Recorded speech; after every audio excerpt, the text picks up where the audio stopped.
Okay, so it's all dry now, and this just kind of came off on its own. Not a very good texture. Probably the ink should have been darker. Oh, that's pretty nice. Picked up that pattern really good. This salt, nah, it kind of did something very slight. I don't know if you can see it. I'll hold it up close after I take salt off all of them. This one, the salt was dry. The ink was dry already when I put the salt on, so really not much of anything.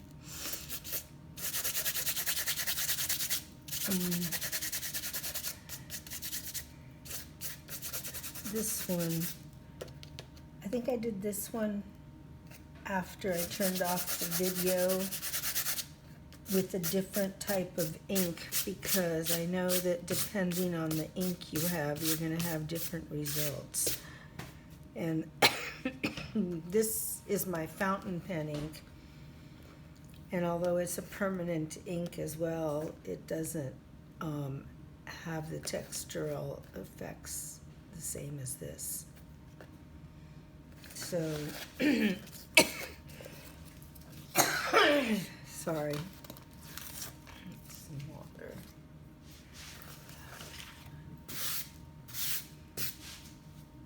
So, you can see that was where the plastic was. Not very interesting. It starts to have some interest at the lower half, but it would have been better, I think, if the ink had been darker, less water.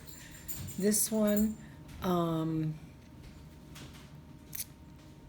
the salt, it was dry when I put the salt on, so it really doesn't have much of a texture except the texture of the paper, the watercolor paper. This one, you can see closer up. When you pull out the ink, you can go back to not complete white of the page, but sort of. And then here, let's see, that's the one where the salt worked the best. And then this is the fountain pen ink. It really didn't do anything at all. And let's see if I can get, there is the texture of the cheesecloth. So you could do that with some lace, and if the lace is cotton, I'm sure it would be just as black. If it's a polyester, it might not be as dark, but you can try it with whatever you have.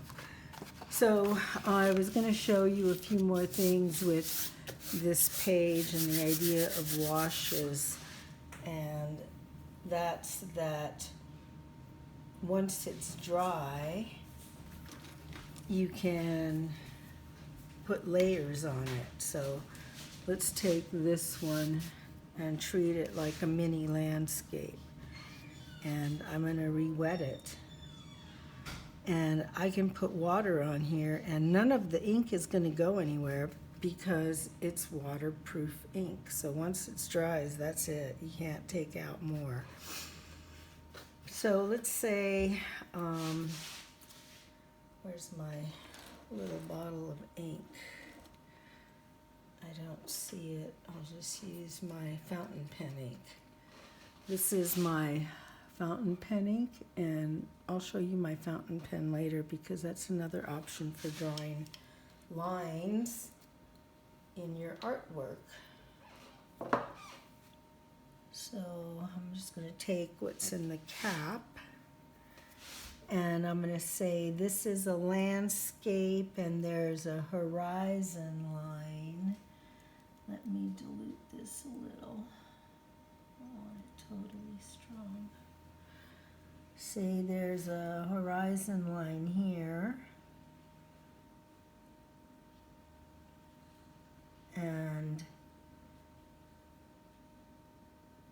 this is a road maybe. It goes off. Let's make it maybe taper a little bit more.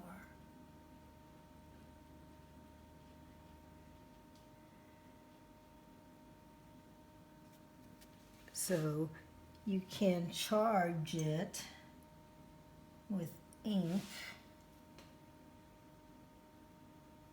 Say there's a tree line back here, giving it more darkness. And maybe let's take some of this ink off of here. And maybe have things that come up here. There's a wet spot there, so I'm not going to do much else there. Maybe the clouds have some darker area.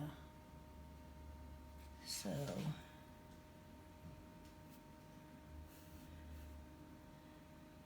maybe in here there's, you can add more drama in the sky.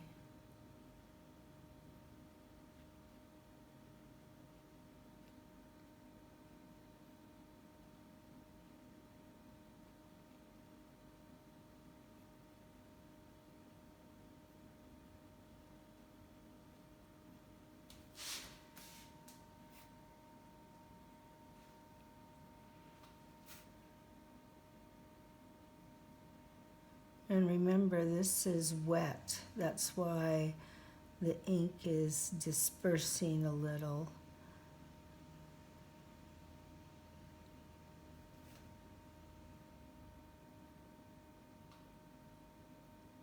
Making it darker at the top.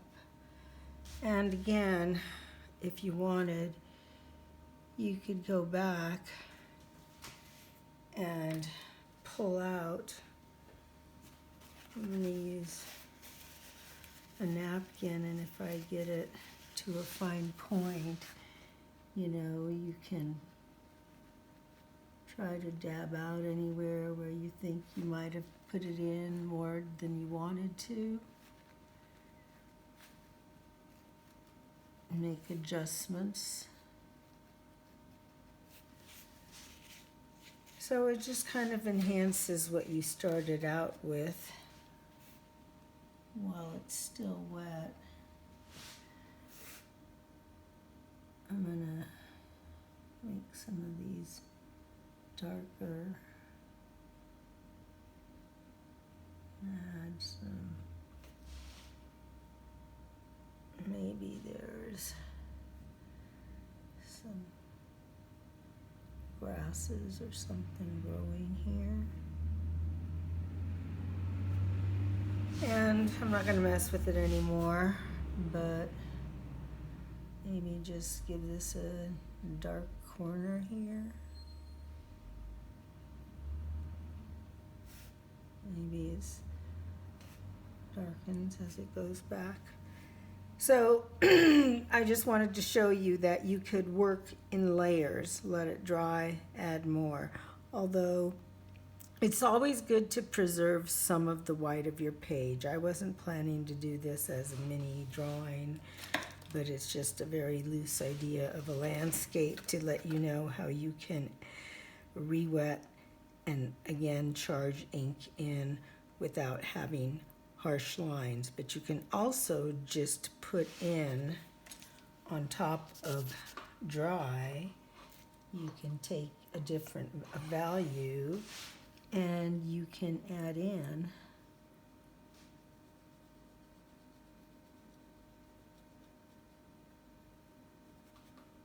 shadows. So maybe there's a barn or something in the background and it has different values.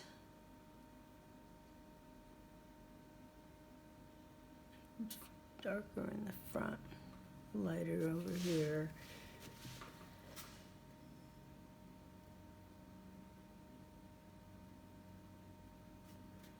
So that's how you can do wet on dry. Wet on wet, wet on dry, second layer.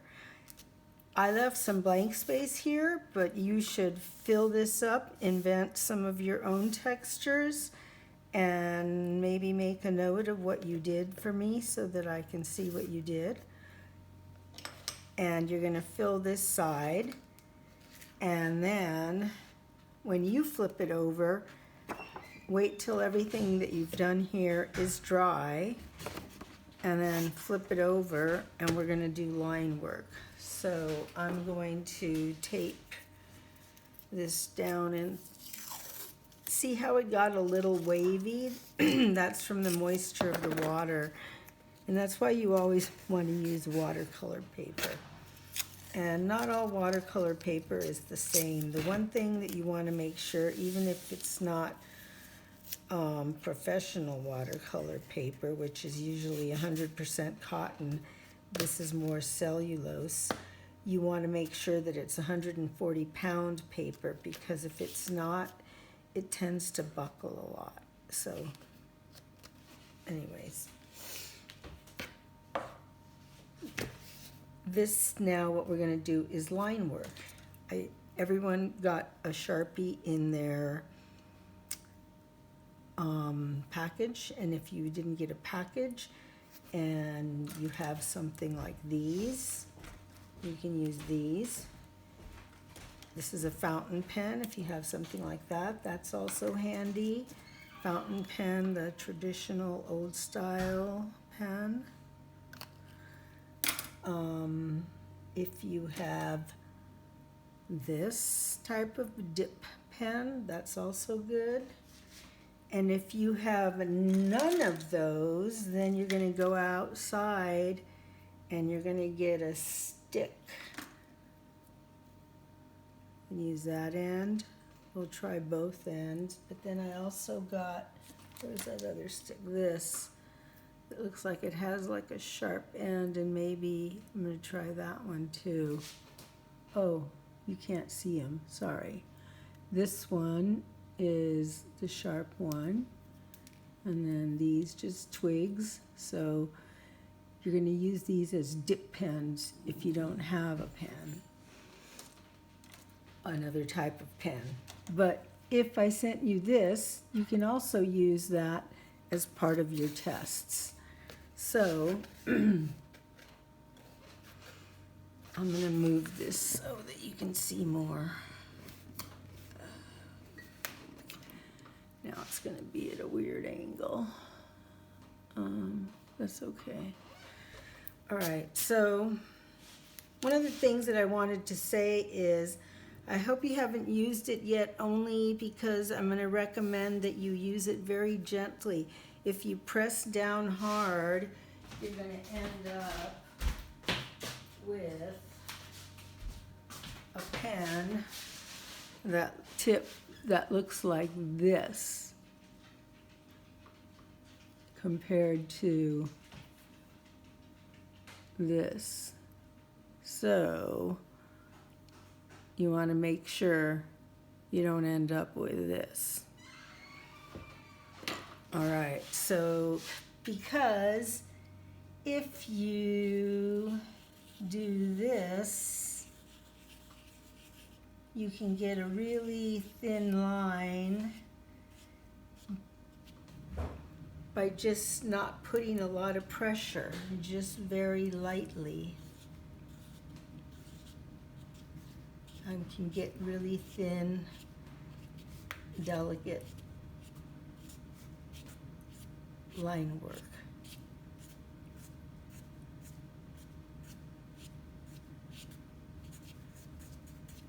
But if I want fat, I can also get fat just by going slow and leaving it at a steep, at not a steep angle, or a steep angle. No, it's not steep. At a low angle. So I can and I'm not pressing hard, and I'm also not smashing the tip, because once I smash the tip, it's not going to go back to being sharp. So you can use it very lightly when you're using the tip, and you'll maintain a sharp edge, and you'll have more control over it. Of course, you can only get so thin with this.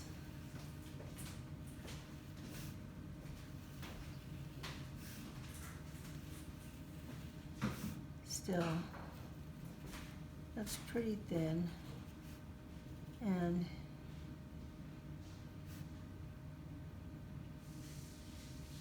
you could get dots still. Small. If I hold my pen down longer, the dot's bigger.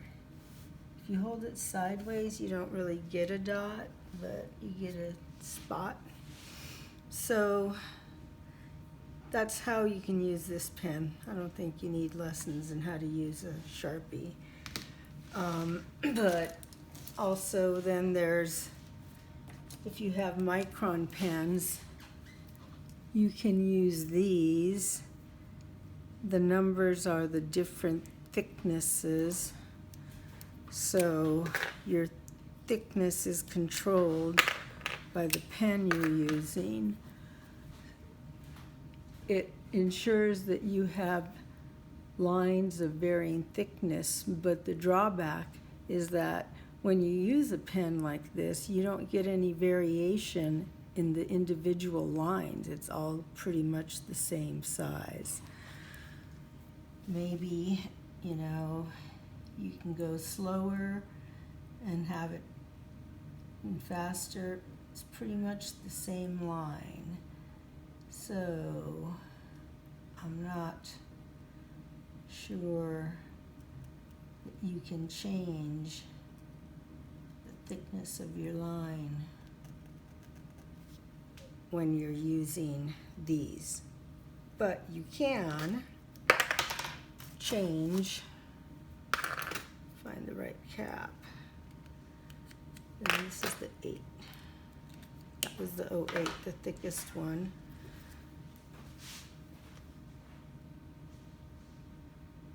This is now a thinner line. This is an 05.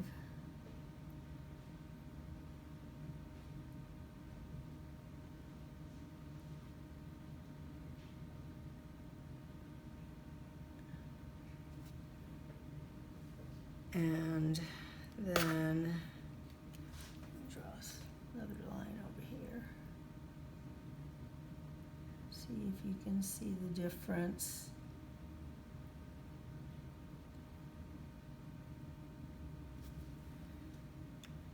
I think you can. And then this is the thinnest one. And I'm going to go ahead and draw another line here next to this one so you can see the difference. And I'm also going to draw a line over here so you can see the difference between the 08 and the 02. Putting the caps back on them. These you can put the cap on the back, and I should learn to do that because I have to figure out where that cap went.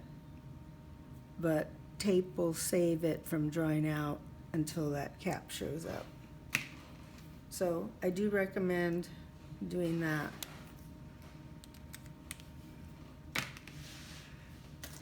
All right, so this is a fountain pen. I think I got this on Amazon for about $16. It's a fountain pen because it has an ink cartridge. When it runs out, which it did last night, I basically plunge it into here, and this, you screw it down, pushes all the air out when it's empty, and then you suck ink back up by turning it back up. So you don't have to take this off or anything. You just have to clean that up because you dip it into the oil. So just, if you're interested, what's nice about these is you do get a little bit more variation.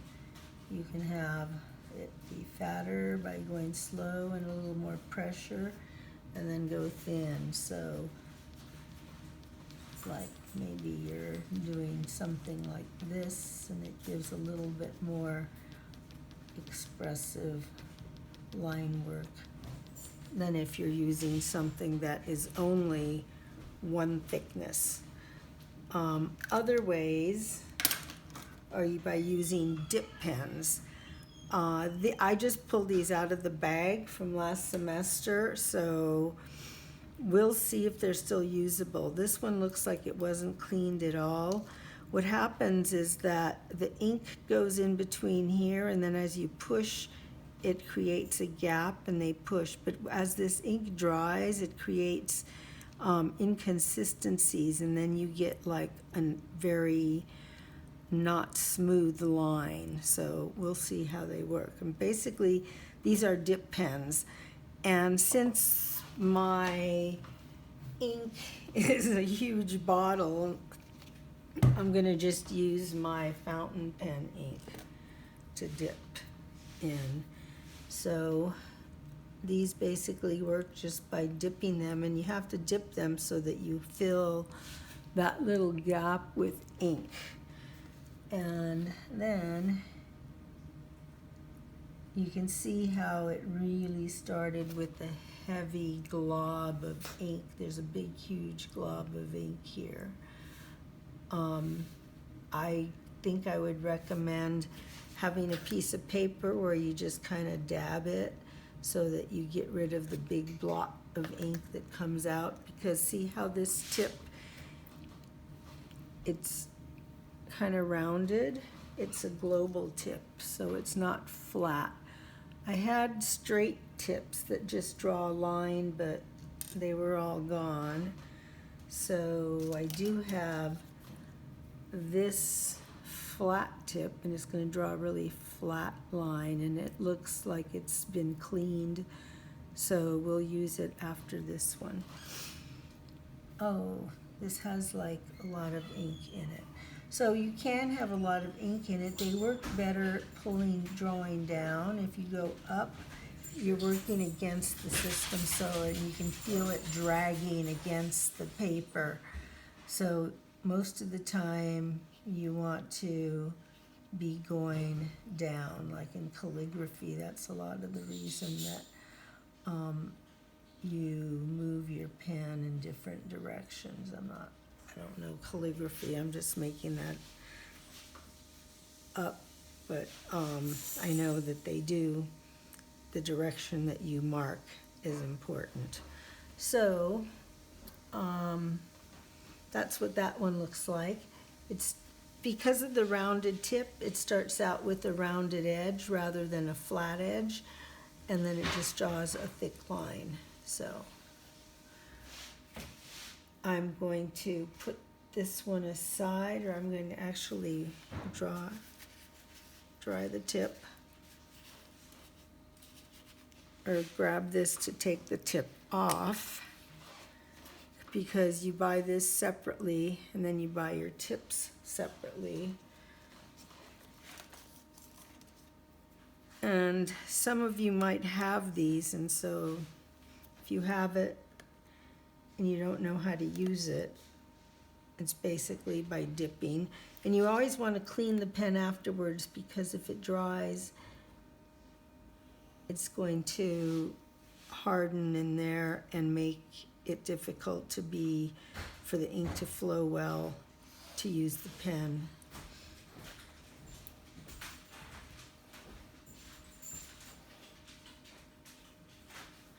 So depending on how you move your pen, you get a thick or a thin line.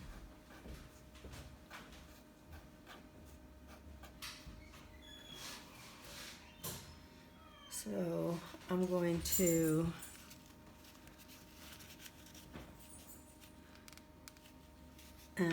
use that, and then I'm going to make sure that I dip it in water and clean it. And after I'm done with this video, I'll take these to the sink and scrub them with a toothbrush. All right, so if you don't have a dip pen and you don't have micron pens and you don't have a fountain pen, we're down to the sticks. I think I'm gonna just try this standard stick. And if you wanted to sharpen it and you don't have any sandpaper, you can try using your nail. And if you don't have any nails, you can try going outside and dragging it on cement. Be creative. So let's see how this works as a pen. Let's say you wanted to, it might be really pretty good for tree branches. Let's see, it has some nice expression. I think the drawback is that you'll have to dip often because it dries out fast.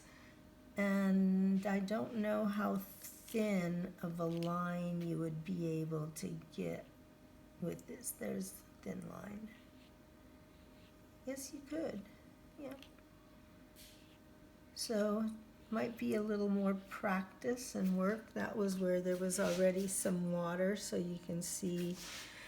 I didn't show you blooms. That makes me think of bloom. So I'm going to show you what happens in a bloom. We're going to take some water and ink.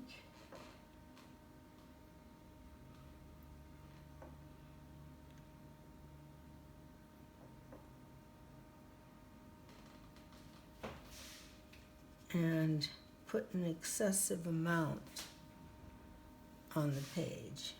We'll make a little block. And if I lifted this up, it would just run because there's so much water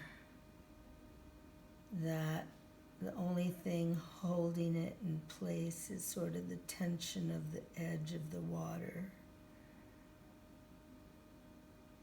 So we're going to let that dry. As it dries, as I do the rest of this, it'll dry, and you'll see that what's going to happen is the ink's going to pull down, leave a wider area, and create a hard edge.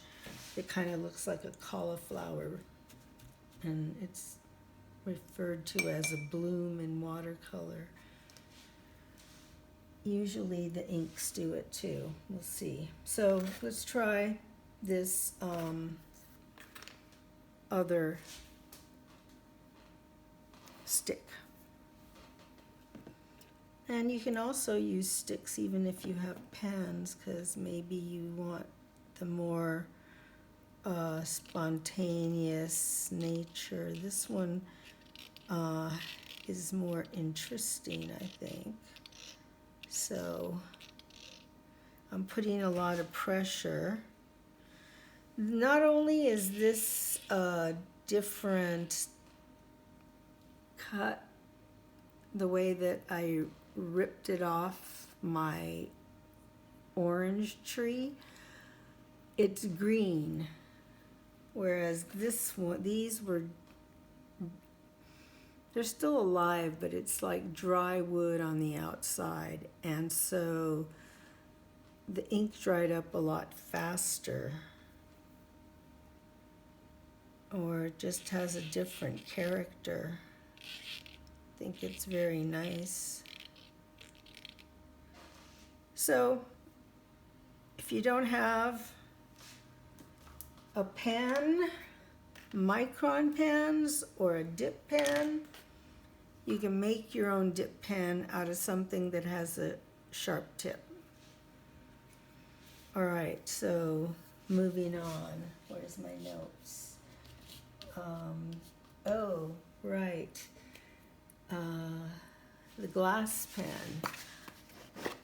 These, I had a lot of these, but in case you're interested or you have one, a glass pen. The way these work are also by dipping. I think I'm going to have to take out the little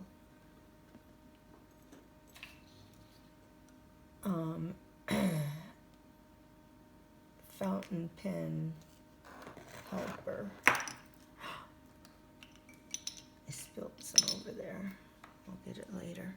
So you just dip this in and you see how it has those ridges and the ink flows on there. You have to be careful because it has a very sharp tip, and if you break the tip, the pen is not really useful anymore. So it also does really fine lines.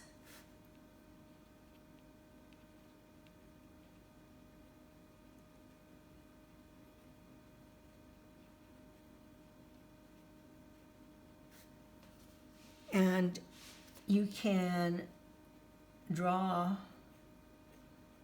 for quite a while before it runs out of ink. So what I'm doing right now is some gesture mass drawing. And this is a stand of trees. And so master just drawing is that you just look at the density of things and scribble in those areas so that you give this form some presence through mass gesture drawing.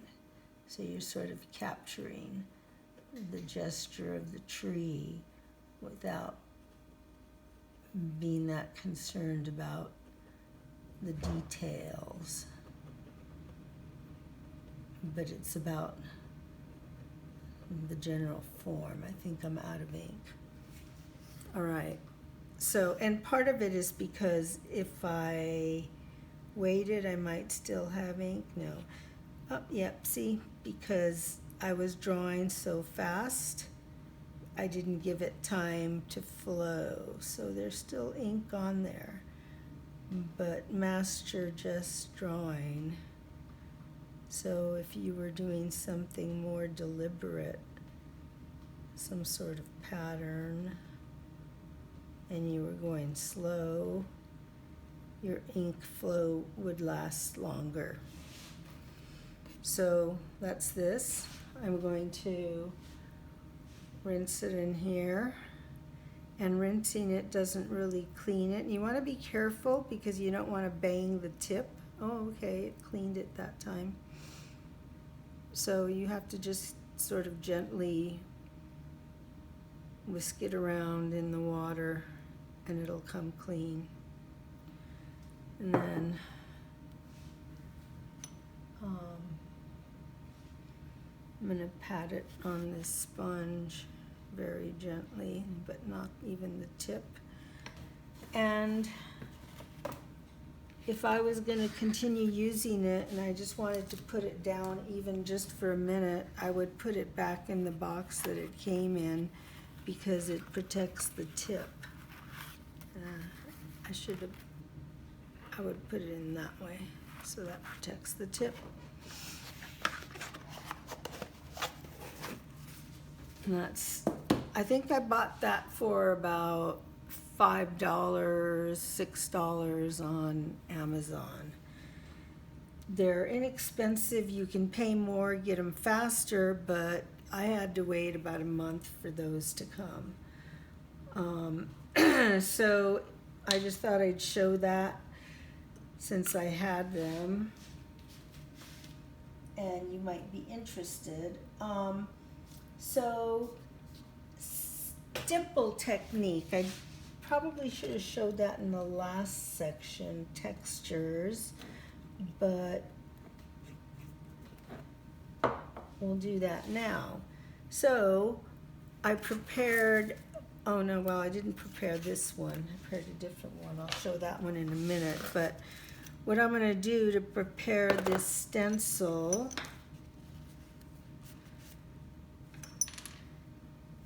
I'm going to, well, yes, I'm not. I was going to wash my hands, but I'll just wait till I'm done. I can prepare this stencil by blocking out. I want to use this circle.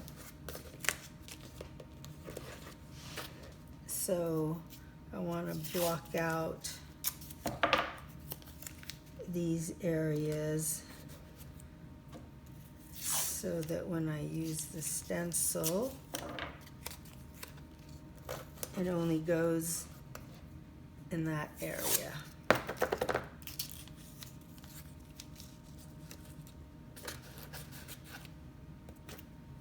Maybe I'll put a little more.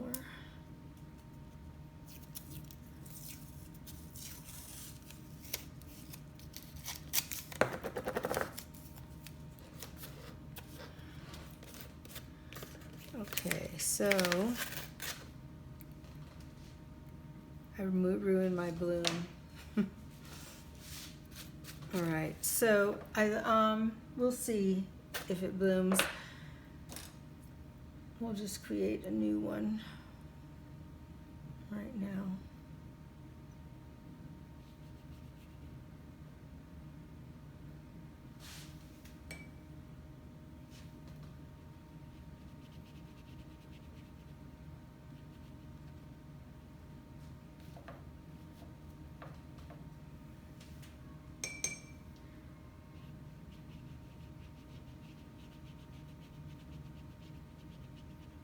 Have to make it bigger.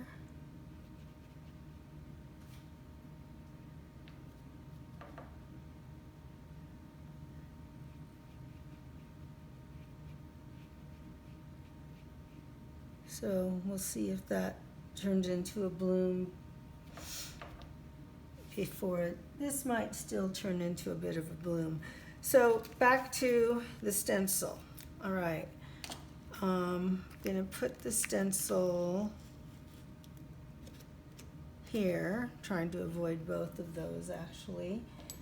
And I'm gonna use a toothbrush. And since this overhangs, I'm gonna put a piece of paper here just to give a little bit of width there.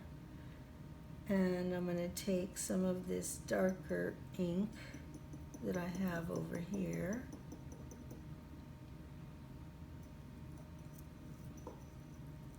And I'm gonna test it here. Okay, so now, and I can emphasize one side as if the light is hitting it here, and I can make this side darker.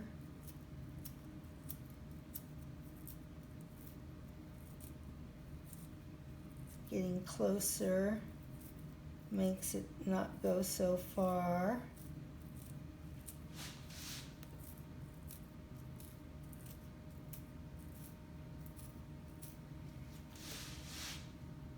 So when I lift it, you have sort of a stippled moon.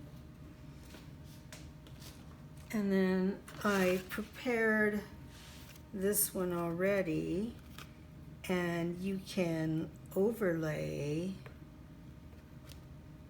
things. Let's see. This was a really soft brush. This is a stiffer brush. I'm gonna try using the stiffer brush this time. Probably it'll make bigger dots, I would think.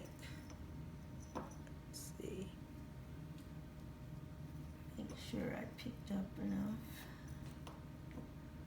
Okay.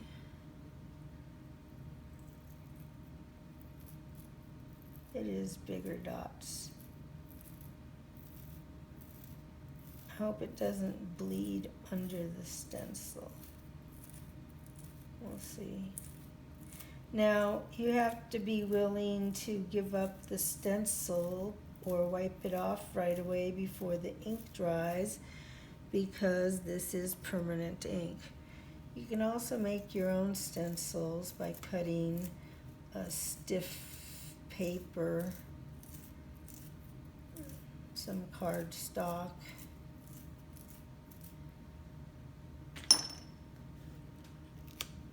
or just paper. I probably did it too much, but you can see how you can use overlays of stencils as well. There's also pointillism, which I seem to think I already showed that for some reason, but basically pointillism is if you had, you know, a bunch of dots and you wanted to make a moon, you would just do it by giving the dots less emphasis, making them smaller, lighter in the light area, darker, maybe heavier where there's shadow. So pointillism is just dots, at least in the black and white ink. There's also the colorist view of pointillism, but we're talking just about making dots to give you your values. Pointillism. And then there, you know, of course, there's the old traditional cross-hatching for texture, which is kind of boring. But you can use that as well. And remember that the drawback to using these is not just that you can't change how thick or thin it is, but you can't change the dilution of the ink. It's always going to be just black. But if you see the way that I used the stick as it ran out, it got gray. And not only that, but you can dilute your ink and use it as in any of the values that you did on the other side of this page. So what you're going to do on this side of the page, because you have the two pages, you're going to do exercises, do practices using whatever ink pens you have. If you want to try to do a bloom, you can try to do a bloom. And you can see here, this is turning into a bloom. So I'm just going to use this to show you what a bloom is. But I want to pick this up and show it to you. So I'm going to blot this. And, oh yeah, I was going to show you, if you don't have sponge, this won't work for taking out ink, I don't think. Not like a sponge would. But you could create texture with it. So let's try that on here. Well, actually, it's probably going to work better by using it sort of as a stamp, which could be a nice texture like for a rock formation or something.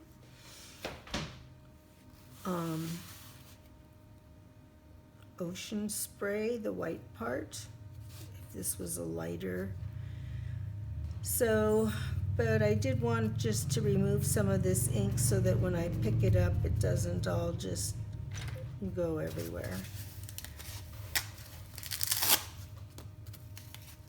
And you can use, you know, objects as stamps.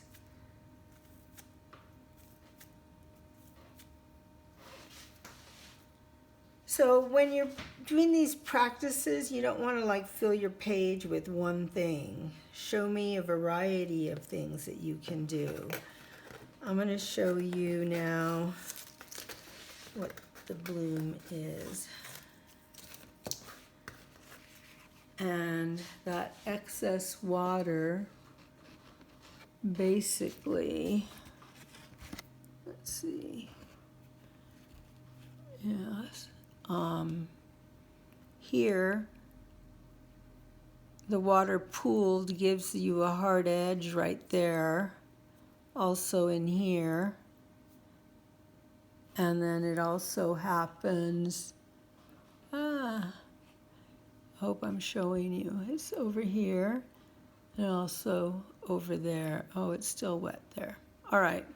Well, we'll do more blooms in the watercolor. They work better in watercolor anyways. So I think that's it. And